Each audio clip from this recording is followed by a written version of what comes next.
Okay guys, magluluto tayo ng mechado for dinner. Nagayat na ako dyan ng sibuyas, bawang. Yan, ngayon naman magbabalat ako ng carrots. Nabalatan ko na dyan yung potato. Carrots naman, tapos yung bell pepper. Para kayapin na lang natin mag- Ay, ako lang pala, hindi kayo kasama. Manood lang kayo. Ayan na sila. Tapos, i-check naman natin yung piniprito natin karne. Yung beef. Yan. Babaliktad din natin hanggang sa mag-brown siya. Yung isa, yung tatlo na sobrahan sa brown.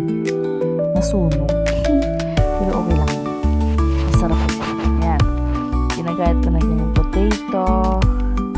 Susunod natin yung carrots. Susunod natin dyan yung bell pepper. Hiwain natin yung the bite side. Bite side. Bite side. Parang sa maliliit. Tamang laki lang. Yan. Set aside. Tapos kukunin natin yung karne na tira. Susunod natin dyan. Piprito naman natin yung carrots and potato. Yan. Halo-haluin para hindi siya masunog. Tapos pag naluto na yan, set aside natin yan. Mamaya pa natin yan ilalagay sa huli. Panghuli na yan. Kasi luto na rin naman siya.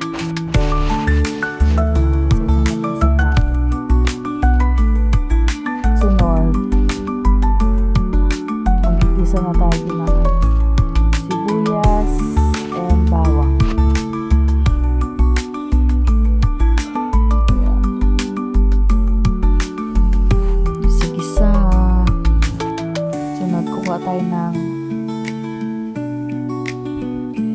tomato sauce. May tomato na tapos may sauce. Yan. Pili tayo dun sa ating mini pantry. May mini pantry kami dito guys. Yan. Kuha tayo dito. Pwede din naman yung dice, pero gusto ko yung buo. Magpapakahirap pa ako eh. Para durug-durugin ko. Yung isa kasi na yung durug-durug na yun. Dito tayo sa hindi pa durug. Para ako na lang dudurog sa kanya. Dinurog mo yun. Nahirapan pa ako dyan buksan yung lata kasi may hawak akong cellphone. Pero it's na-carry naman. Yan. Dinurog ko na yan. Tapos sunod natin dyan.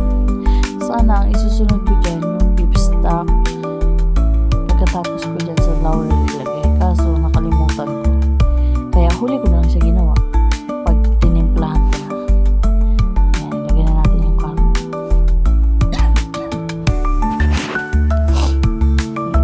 Karne. Halu-haluin. Tapos ilagay natin yung pinagmarinitan natin ng karne kanina. Hindi ko na pinakita yung kung paano ko minarinate yung karne. Pero nilagyan ko lang yan ng 2 lemon, pepper, and soy sauce. Binabad ko lang ng mga 1 hour bago ko siya pinirito. Yan, nilagyan ko ng enough na water na matabunan lang yung karne para hanggang sa lumambot mamaya. Yan, pinakuluan ko lang tapos hihinaan natin.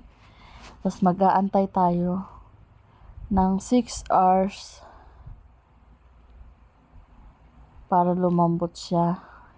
Tapos nilagay ko na pala dyan yung potato at carrots. Hindi ko na pinakita. Tapos nilagyan ko na ng